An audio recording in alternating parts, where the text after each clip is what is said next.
कहानी की शुरुआत में उए नाम का एक आदमी रॉकेट में बैठकर चांद पर जा रहा था, लेकिन फिर इसी दौरान पाई नाम का एक बहुत बड़ा एस्ट्रॉयड धरती की तरफ मुड़ गया। ये उस एस्ट्रॉयड से भी बड़ा था जिसने धरती पर डायनासोर्स को खत्म किया था। इससे बचने के लिए इंसानों ने एक प्लान बनाया। चांद पर जिस स्पेस स्टेशन में उए जा रहा था, उस स्पेस स्टेशन को भी इसी चक्कर में बनाया गया था। उसके अंदर कई खतरनाक आधुनिक हथियार थे जिनकी मदद से एस्ट्रॉयड को तबाह करके उसके मलबे को चांद की ग्रेविटी की मदद से धरती से दूर खींच लिया जाएगा। 8 साल तक लगातार मेहनत करने के बाद आखिरकार इंसान इस मिशन में कामयाब हो गए और अब अपना काम खत्म करने के बाद उए और उसके सभी साथी वापस धरती पर आने के लिए तैयार थे। पर वापस आने से पहले उए अपनी कमांडर जिंग के सामने अपने प्यार का इजहार करना चाहता था और इसी चीज की तैयारी के लिए उसने अपने कमरे में जाके हेडफोन्स में गाने लगाए और एक लेटर लिखना शुरू कर दिया। उसी वक्त जू नाम के एक एस्ट्रोनॉट ने घबराते हुए कमांडर जिंग को एक खबर दी। दरअसल ऐन वक्त पर उनके हथियारों में कुछ गड़बड़ी हो गई थी। अगले आधे घंटे में पाई एस्ट्रॉयड का सारा मलबा चांद पर गिरने वाला था। ये खबर मिलते ही कमांडर जिंग ने तुरंत ही स्पेस स्टेशन को खाली करने के ऑर्डर्स दे दिए,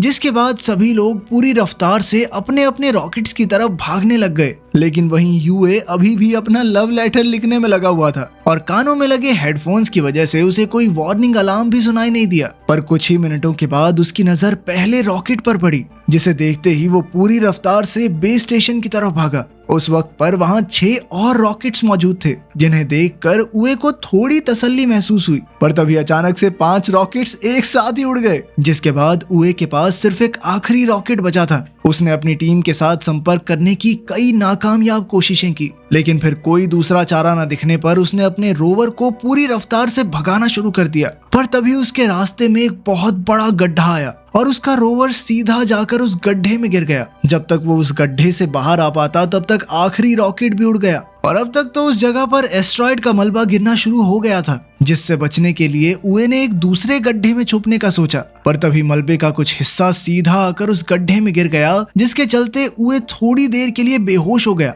पर जब उसे वापस होश आया तो उसका मानना था कि धरती से उसे ढूंढना ज्यादा मुश्किल नहीं होगा। पर तभी एक बहुत बड़ा एस्ट्रॉयड सीधा जाकर धरती से टकरा गया, जिस वजह से पूरी धरती तबाह हो गई। अगले 6 महीनों तक उए लगातार धरती से संपर्क करने की कोशिश में लगा रहा और अब भी कामयाबी ना मिलने पर उसने अपनी किस्मत को अपना लिया। खुशकिस्मती से उसके पास अपनी बची हुई जिंदगी बिताने के लिए खाना और पानी काफी मौजूद था। सभी शहीद हुए लोगों को श्रद्धांजलि देने के बाद उए ने अपनी सारी मनोकामनाएं पूरी करने का फैसला किया, जिसमें सबसे पहले नंबर पर कमांडर जिंग के कमरे में कुछ समय बिताना था। पर उसे जिंग के कमरे का पासवर्ड पता ही नहीं था और वहीं उसकी दूसरी ख्वाहिश थी चांद की सतह पर सर्फिंग करना। शुरुआत में तो वो बहुत बुरी तरह गिरता पड़ता रहा, पर कई दिनों तक लगातार कोशिश करने के बाद वो सर्फिंग करने में कामयाब हो गया। लेकिन अब भी उसे जिंग के कमरे का पासवर्ड नहीं मिला था और अब तो गुस्से में आकर उसने उस दरवाजे को ही उड़ा दिया, जिसके बाद उसने जिंग की एक तस्वीर के साथ डेट पर जाने का फैसला किया, जिस दौरान उससे गलती से जिंग के चेहरे के ऊपर केचप गिर गया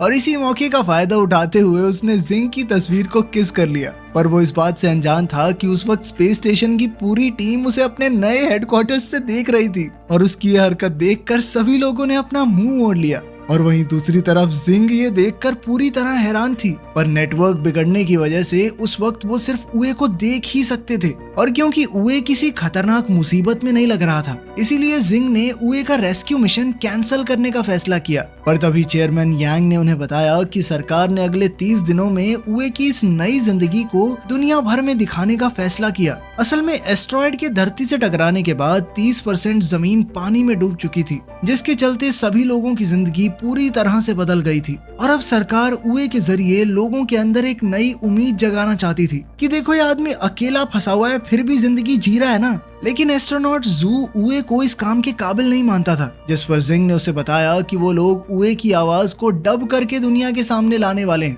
ताकि वो अपनी मर्जी से उससे चीजें बुलवा सकें। इसके बाद जिंग ने रेडियो के जरिए दुनिया के सामने उए की एक झूठी कहानी रखी, जिसके मुताबिक उसने एक क्रू मेंबर को बचाने के लिए रॉकेट में अपनी सीट छोड़ दी थी और साथ ही जिंग ने दुनिया को उए की नई जिंदगी के ब्रॉडकास्ट के बारे में भी बताया। उधर 196 दिन बीत जाने के बाद उए एक दिन अपनी एक दवाई लेने के लिए वेयर हाउस में गया और वहीं हेडक्वार्टर्स में उए की आवाज को डब करने के लिए फ्लूटिस्ट नाम के एक वॉइस ओवर आर्टिस्ट को बुलाया गया। पर उसे कोई भी स्क्रिप्ट नहीं दी गई। और इस बार जब उए वेयरहाउस में पहुंचा तो उसकी नजर एक नई और अनजान चीज पर पड़ी, जिसे शुरुआत में उए ने एक लड़की समझा और उससे बातें करना शुरू कर दिया। पर जैसे ही वो उसके पास पहुंचा तो उसने देखा कि वो एक हट्टा कट्टा कंगारू था। और उसी समय पर जब लाइव स्ट्रीमिंग चालू की गई तो कैमरा सीधा उस कंगारू के चेहरे पर चला गया और इधर सभी चीजों से अनजान फ्लूटिस्ट ने भी कंगारू के होठों के हिसाब से डबिंग करना शुरू कर दिया। जिंग ने फ्लूटिस्ट को रोकने की कोशिश की पर तब तक बहुत ज्यादा देर हो चुकी थी और कई लोगों ने इस चीज को देख लिया था और अपनी इसी गलती के चलते जिंग और जू को चेयरमैन के सामने पेश होना पड़ा, जहां उन्होंने बताया कि उनकी रिसर्च टीम कॉन्ग नाम के कंगारू को बेस स्टेशन पर ही छोड़ आई है। और वहीं दूसरी तरफ फ्लूटिस्ट कोई असली वॉइस ओवर आर्टिस्ट नहीं बल्कि सोशल मीडिया पर अलग अलग चीजों का वॉइस ओवर करने वाला एक इन्फ्लुएंसर था। और अपनी इस गलती के बाद जिंग ने फैसला किया कि वो लोग वीडियो की डबिंग करने के बजाय उसे एक कहानी की तरह सुनाएंगे। उधर स्पेसशिप में कॉन्ग को अपने पास बुलाने के लिए उए ने एक फीमेल कंगारू का रूप लिया। पर जैसे ही कॉन्ग को उसकी असलियत के बारे में पता चला तो उसने उए को पीटना शुरू कर दिया, जिसे देखकर फ्लूटिस्ट जोर जोर से हंसने लग गया। इसके बाद जिंग ने सारी गलती की जिम्मेदारी अपने सर ले ली और तभी उसे एक और खबर मिली कि स्पेसशिप में कॉन्ग और उए के बीच एक फाइटिंग मैच होने वाला था। इसके बाद सभी लोग बड़े ही ध्यान से उस मैच को देखने में लग गए। पर तभी कॉन्ग ने अपनी ताकत दिखाते हुए उए को पेट मार के बेहोश कर दिया। उसकी इस हालत को देखकर जिंग ने उए से बात करने की कोशिश की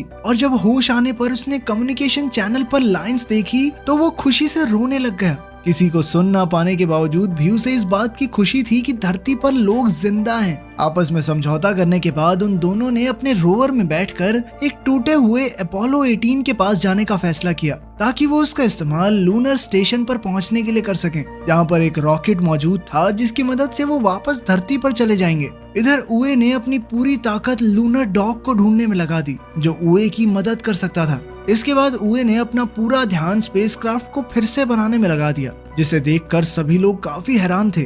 और जब जिंग ने उसकी फाइल चेक की तो उसे पता चला कि असल में वो एक फ्लाइट डायनामिक्स इंजीनियर था जो कि फिलहाल मेंटेनेंस डिपार्टमेंट में काम कर रहा था। अपने 282वें दिन उए ने बताया कि उनके टूटे हुए इंजन की वजह से उनके रोवर की एक वेट लिमिट थी, जिसके चलते उसे कॉन्ग को वहीं छोड़कर आगे बढ़ना पड़ेगा। पर फिर भी कॉन्ग उसे जबरदस्ती वापस अपने बेस पर ले आया। पर तभी उए को याद आया कि वो यहाँ मौजूद एक हथियार को प्रोटोटाइप इंजन की तरह इस्तेमाल कर सकते हैं, लेकिन इसमें काफी ज्यादा खतरा था। पर इसके बावजूद भी कॉन्ग उसका साथ देने के लिए तैयार था। उसकी ये बात सुनकर एस्ट्रोनॉट जू ने पूरी टीम को बताया कि ये काम हो जरूर सकता है, पर सूरज ढलने से पहले उसे बेस पर लाना काफी ज्यादा मुश्किल था क्योंकि प्रोटोटाइप इंजन सोलर पावर से काम करता था और चांद का एक दिन धरती के 14 दिनों के बराबर होने के बावजूद भी अगर उए उसे लगातार ड्राइव करता रहा तो भी वो वहां तक नहीं पहुंच पाएगा। सबका मानना था कि ये काम नहीं हो सकता, पर सूरज ढलते ही उए ने उल्टी तरफ ड्राइव करना शुरू कर दिया।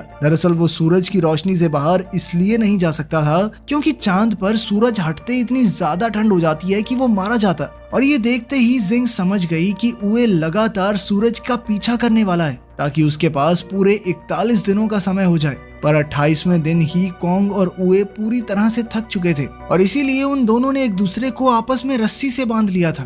और कई दिनों तक लगातार ड्राइव करने के बाद वो लोग आखिरकार इंजन तक पहुंच ही गए। वहां पहुंचते ही कॉन्ग ने लगातार एक बटन को दबाना शुरू कर दिया, पर खुशकिस्मती से वो कोई उल जलूल बटन नहीं, बस इंजन चेक बटन था। और उसकी इन्हीं खतरनाक हरकतों की वजह से उए ने उसे कार्ट के अंदर ही बंद कर दिया। इसके बाद वो दोनों वापस अपने बेस के लिए निकल गए, पर रास्ते में कॉन्ग का कार्ट इंजन से अलग हो गया। और जब तक उए को इस चीज का एहसास हुआ तब तक काफी समय बीत चुका था। उए जानता था कि अगर वो कॉन्ग को लेने के लिए वापस गया तो सूरज की रोशनी उसके हाथ से निकल सकती है। उए ने एक बार तो कॉन्ग को वहीं छोड़कर आगे बढ़ने का फैसला किया और उसकी हरकत देखकर सभी लोग काफी हैरान थे। पर कुछ ही मिनटों बाद वो पूरी रफ्तार से वापस कॉन्ग की तरफ मुड़ गया और थोड़ी देर तक वापस चलने के बाद वो आखिरकार कॉन्ग तक पहुंच ही गया। पर अब सभी कैलकुलेशंस के बाद सबका मानना था कि वो लोग समय रहते वापस नहीं लौट पाएंगे। इसीलिए जिंग ने सभी लोगों को जल्द से जल्द लूनर डॉग को ढूंढने का आदेश दिया ताकि उसकी बैटरी की मदद से उए वापस अपने बेस तक पहुंच सके।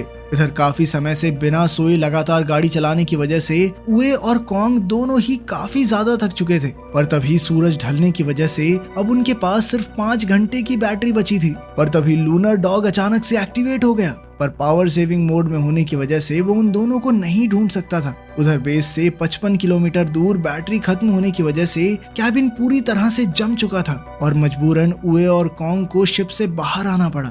उधर एस्ट्रोनॉट जू ने लूनर डॉग का कंट्रोल अपने हाथ में लेकर उसे उए तक पहुंचाने का फैसला किया, पर रास्ते में ही बैटरी खत्म होने की वजह से लूनर डॉग एक बहुत बड़े गड्ढे में गिर गया, जिसे देखकर धरती पर सभी लोग बहुत निराश थे। उधर उए और कॉन्ग तारों को देखते हुए आपस में बातें कर ही रहे थे कि तभी उए एक बार फिर से जिंग की यादों में खो गया और तभी थोड़ी देर बाद जब उसे होश आया तो उसने देखा कि कॉन्ग एक कांच की रिफ्लेक्शन का पीछा करते हुए इधर उधर भाग रहा था। इससे उए को एक आइडिया आया और उसने कॉन्ग की पीठ पर एक स्लेज बांध दिया, जिसके बाद उसकी सर्फिंग प्रैक्टिस बहुत काम आई।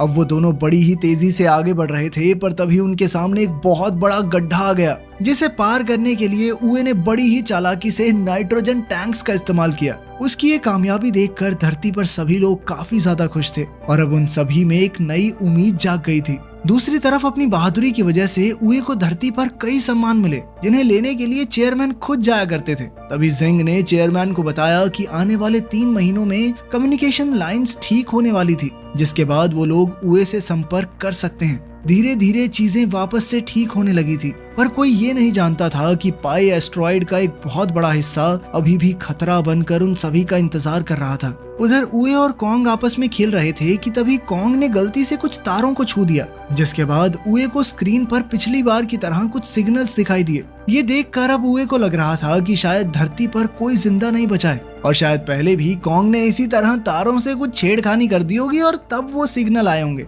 ये देखकर उए काफी ज्यादा उदास हो गया और उधर जिंग ने अपनी पूरी ताकत से कम्युनिकेशन लाइंस ठीक करने का काम शुरू करवा दिया। कुछ दिनों बाद उए ने कॉन्ग के लिए एक महिला कंगारू का खिलौना तैयार किया और खुद सब खत्म करने के लिए शिप से बाहर चला गया। अब उए बहुत हताश हो गया था, इसीलिए जिंग ने पूरी दुनिया को बताया कि असल में उए क्या महसूस कर रहा है और साथ ही उसने सभी लोगों से मदद मांगते हुए कहा कि अपने फोन की फ्लैश लाइट को चांद की तरफ मोड़ दें।